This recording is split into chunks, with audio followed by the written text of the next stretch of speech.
This video is for the individual that's trying to figure out what an in-service withdrawal is and whether or not they can apply it to their specific situation. So an in-service withdrawal, simply put, is when an individual has access to an employer-sponsored retirement plan. The most common example is a 401k account, which is a retirement account that as they're working, they're making contributions into that retirement account. They might be getting a match into that retirement account. And then based upon the different investment options that they chose that is eligible within that 401k, if those investment options came back positive, meaning given a positive rate of return, then this will be adding positives into the bucket, along with the contributions being added to the bucket, growing this bucket. So as this person has been progressing throughout their career and been adding monies aside into this 401k account, they might come into this situation where they're eligible for an in-service withdrawal, an in-service rollover. So what is it? An in-service rollover, an in-service withdrawal, is an age-based or custodian-based qualification.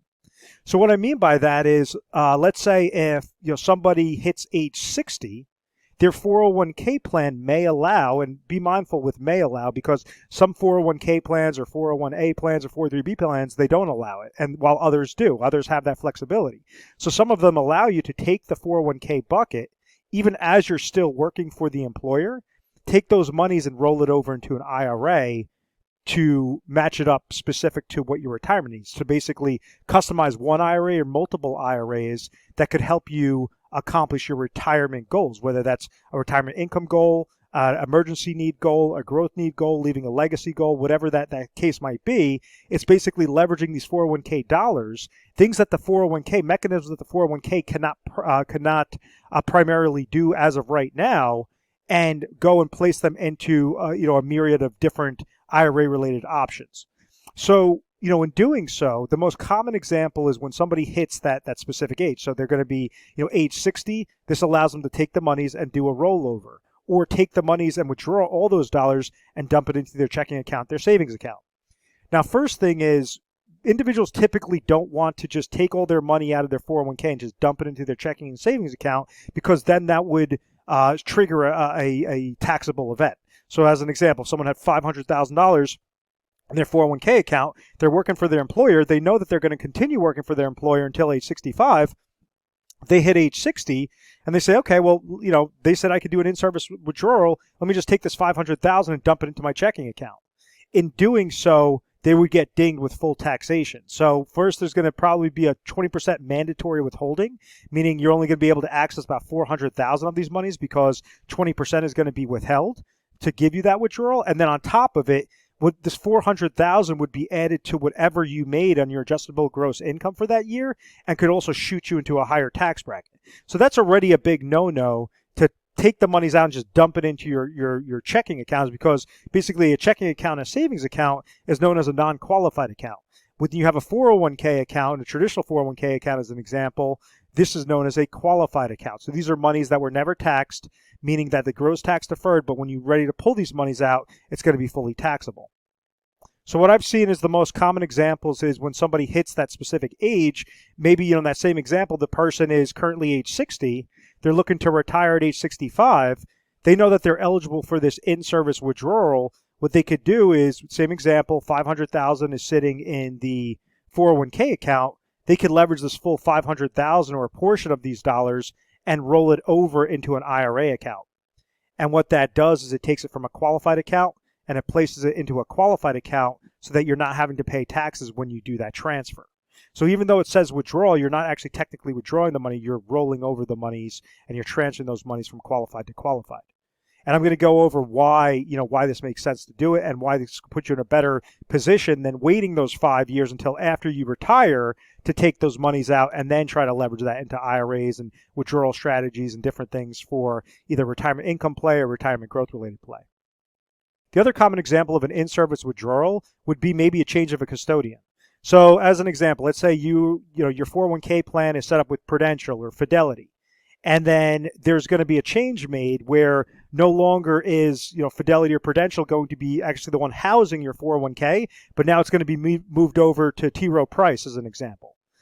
Well, when that change takes place, sometimes they allow the individual to say, hey, listen, we're going to be changing it. We're going to have very similar funds, but you could also take your monies out and actually roll over or do an in-service withdrawal at age, 50 or at age 45 or whatever your age is at that time, meaning it's a qualifying event. So like a change of custodian could be a qualifying event, just like an age-based change could be a qualifying event.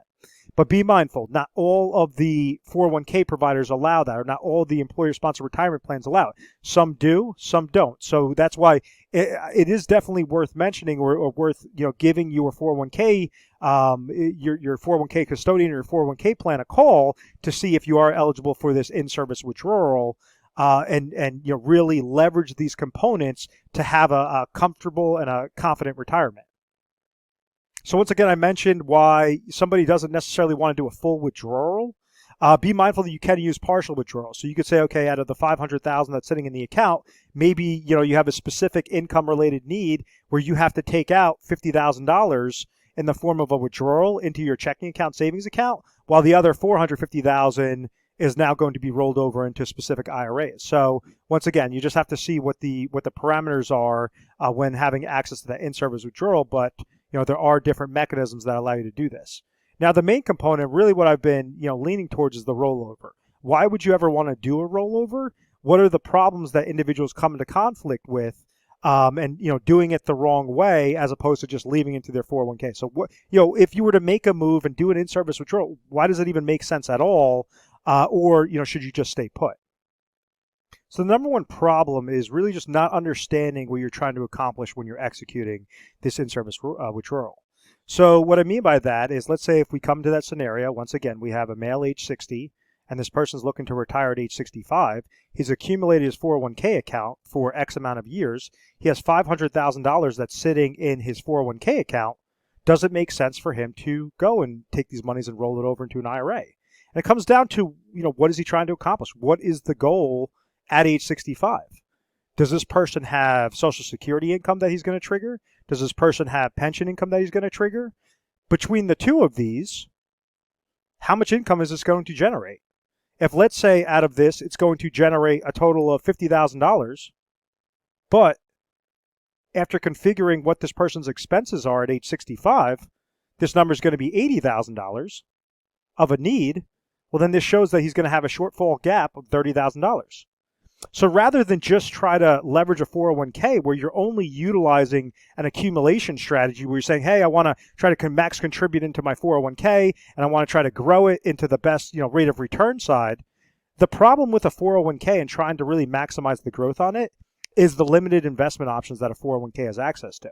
So what I have pulled up is a basic account value formula. So just think about this. Instead of account value, we'll just call it 401k formula. The only way on how a 401k account can grow is by the contributions that somebody's making into the plan, and then the rate of return side, the performance that comes back based upon the investment options within that plan. So if they're max funding the contribution, let's say this person's pumping in $20,000 per year into their 401k account, they get a $10,000 match, $30,000 is going into the contribution side of this, so that's adding obviously positives to this bucket. But this rate of return side is all based upon their investment performance. So basically their investment options that they've chosen on an allocation strategy. So if they want to be super aggressive, and let's say super aggressive means that they want to invest all their money in the S&P 500 and the US stock market, well, that's fine if the market's going up. But if the market goes down, and basically, be mindful, when the market goes up, it's going to be a positive from the contributions that year and also a positive from the rate of return side that year, and now your bucket's going to be growing larger. If the market goes down, well, then it's going to be equivalent to somebody taking a sword and slicing the bucket. It didn't matter how much contributions were placed into this plan. This rate of return side is based upon the performance of those investment options. With a 401k plan, an individual is limited to right around 15 to 25 different investment options on average. Sometimes they're even less. Sometimes you only have 5 options or 10 options. But rule of thumb is right around 15 to 25 funding options to choose from. So think of those as eggs in your basket. If you were to go and take your 401k and you roll it over into an IRA and you're just trying to maximize the growth on it, the reason why someone would place into an IRA is because instead of 5 to 25 different eggs in their basket to choose, they would be able to have over 5,000 different options in their basket to choose from. So now you could have lower cost, higher quality, different blends, different allocations, different asset classes to the decimal point of what you're trying to accomplish with a proper, growth-related strategy. So just from looking at it from a return standpoint to a return standpoint, would you rather have something that has 15 to 25 eggs in your basket to choose from, or something that has over 5,000 eggs in your basket to choose from? To explain in an easier way, if someone took those 401k monies because they were eligible for the in-service withdrawal or in-service rollover, they rolled those monies over into an IRA. So now we change it to an IRA formula. The contributions wasn't technically a contribution, it would be a rollover. That's what's being added into this bucket. And then the rate of return side is still based upon the performance. So it's either going to be positive or it's going to be negative depending upon what sort of IRA that you chose. So if you're just going with investments in the 401k versus investments in the IRA, the 401k is limiting you to about 15 to 25 different investment options, versus the IRA could be limiting you to about over 5,000 investment options. So the major difference comes into play if you're just looking at it from a pure return, perspective. And always break things down into the easiest concept possible. Anytime you think of an account, think of it like a bucket. How does a bucket grow or how does the bucket shrink? It grows by what you're adding to it, and then also with the performance that's based upon this bucket. So contributions of rate of return equals the account value formula. So from the most basic difference, that's obviously why someone would lean towards an IRA versus just keeping the 401k. Now let's say if we want to be more specific, and this is where financial planning comes in. So one of the things I try to break down things into its easiest concepts, I say there's 3 things scenario. There's 3 things that every individual needs to figure out before they're retired, or if they're currently retired, how to stay retired forever. It comes down to step 1 is income, step 2 is emergency, and step 3 is growth. So if this situation was to occur, we understand that we have a male age 60, his ideal retirement age is 65. At age 65, let's say he gets $24,000 per year of Social Security income. He receives $26,000 per year of pension income. That's going to bring it to $50,000 total of income. Now, based upon what this person's budgeting analysis came back at age 65, he needs to receive at least $80,000 per year of income to sustain his lifestyle. Well, his 401k bucket, like we mentioned in the beginning, is $500,000. Rather than just say, okay, let me just leave my money in my 401k, just try to grow it and grow it and grow it as much of a return as possible. Well, if you wanted to use that same sort of concept, you could leverage the $500,000 and roll that over into a customized IRA with better investment choices that could be cheaper than what you're currently paying, but just give it a higher quality and potentially lower cost. So that's one aspect. Or you could actually set it up to something that will suit that specific situation. So in this example, we understand that the gap is $30,000, and this person has a $500,000 bucket that they're eligible to leverage for these next 5 years. So rather than just sit on it and just say, okay, we'll just hope that it grows, let's actually break it down into what this person needs. So there's 3 things that every individual needs to figure out before they're retired, or if they're currently retired, how to stay retired forever. Out of their assets, we're just going to use this $500,000 account as his only assets for this example. We need to make sure that he has more than enough income that would come to him. So what's the smallest dollars and only as much as necessary to leverage from this $500,000 so you could suffice a step 1 income need, to then move on to step 2 emergency. After steps 1 and 2 are accomplished, then you can move on to step 3 growth. So the ultimate goal is to try to have as much money in the growth side as possible, because these are your fun monies. The income, think of this as a safety net. You want to at least make sure that the income is going to be greater than or equal to what the expenses are. The expenses are $80,000. The income that he currently has that's going to be generated at age 65 is $50,000. So in this example, $30,000 is the gap. Out of this $500,000, maybe it's going to cost $200,000 to place it into the proper IRA with either an IRA annuity or an IRA systematic withdrawal plan, systematic withdrawal strategy that will create growth and also provide some sort of lifetime income stream that will suffice this person's need. So out of this $500,000, $200,000 was leveraged for that step 1 income need. That's his IRA number 1. And now we have $300,000 remaining for steps 2 and step 3. Step 2 emergency rule of thumb is somebody should have anywhere between 6 to 12 months of what their expenses are should have into some sort of liquid account. So maybe that means step 2 would be IRA number 2, you place $50,000 in an IRA money market account, something that's not really going to gain anything, but it's not going to lose anything, and the person could pull it out at any point in time that they need it for an emergency-related need. And now it goes on to step 3. You have $250,000 left over, and now that's left for that growth need. So you can either say, okay, I'm just going to leave that $250,000 in my 401k account, or I'm going to go and set up multiple IRAs, one that could be set up for safe accumulation IRA accounts, leveraging bank products or insurance products, growth-related IRA accounts such as investment-related plays, similar to the example I was just showing you before, where you have over 5,000 different investment choices, investment options to choose, a kind of a combination of both. So you could have, IRA number 3, number 4, and number 5 all working in this growth-related need, and now you're just having all these accounts verse each other, but you're setting it up like a perfect puzzle piece. So rather than, just having it all over the place and saying, okay, I just hope to grow my monies as much as possible. No, you're segmenting them in the correct areas so that you're maximizing each individual need. You're maximizing your income need, using the smallest dollars only as much as necessary. You're maximizing the proper emergency need, using the smallest dollars only as much as necessary. And then you're having fun with the growth-related need based upon, what your risk tolerance is, based upon what you like to see, at that point in time. So I hope that all that makes sense. Now, the biggest question that I get that's a misconception is, well, if I go and I roll my money over in my 401k account, my new 401k balance is going to be sitting at $0. And that's correct. But what is the purpose of placing money into a 401k? The purpose of typically you leveraging a 401k, an employer-sponsored plan, is to be able to leverage the max contributions that you're able to place in there.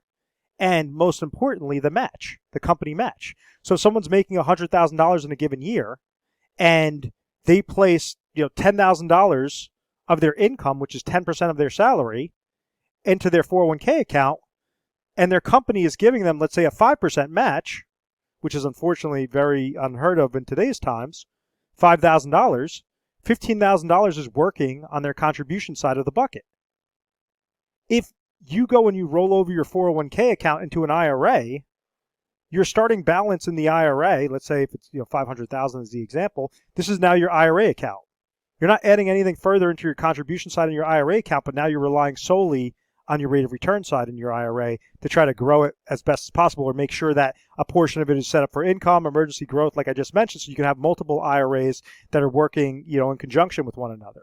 It doesn't matter that you rolled over the money into an IRA because that $500,000 isn't going anywhere. It didn't matter if you left in your 401k account and that was sitting at a $500,000 401k account, and you added in $10,000 of a contribution, and they match you 5%, which is $5,000. Whether this account balance is sitting at $500,000 or it's sitting at $0, the match is still going to be the free money. There's nothing changing with that. It's not like they're matching you on the overall account balance. They're only matching you on the contributions that you're making.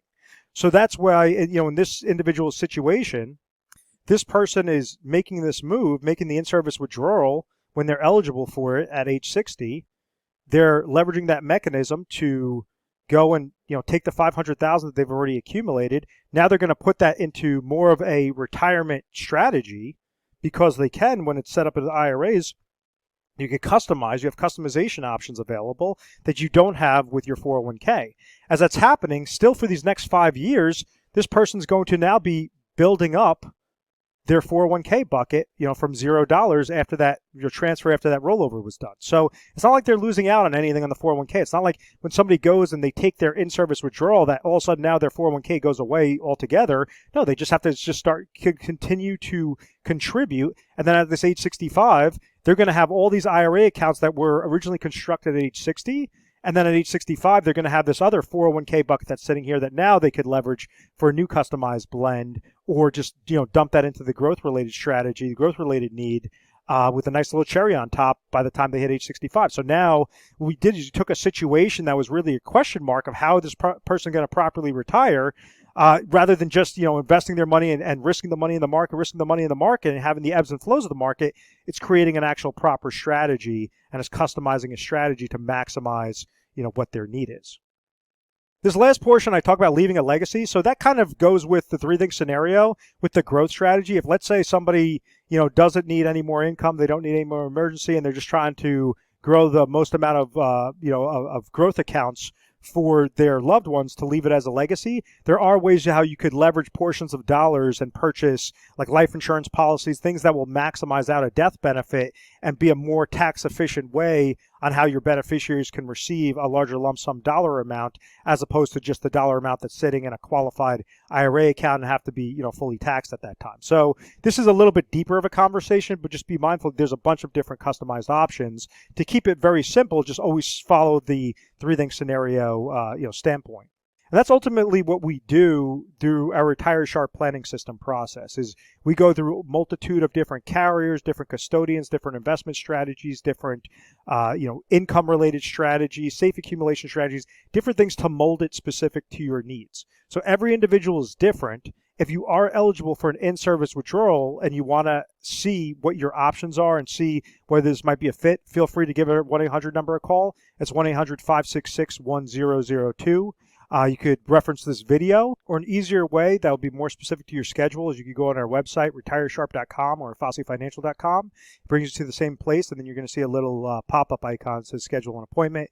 You just set up an appointment with a specialist, explain what your needs are, and we'll make sure to get you in tune with the correct advisor. But I hope you found value in this video. Make sure to leave any comments. Give us a call if you have questions. And be sure to subscribe so you could have access to the most updated videos. Thanks so much, guys.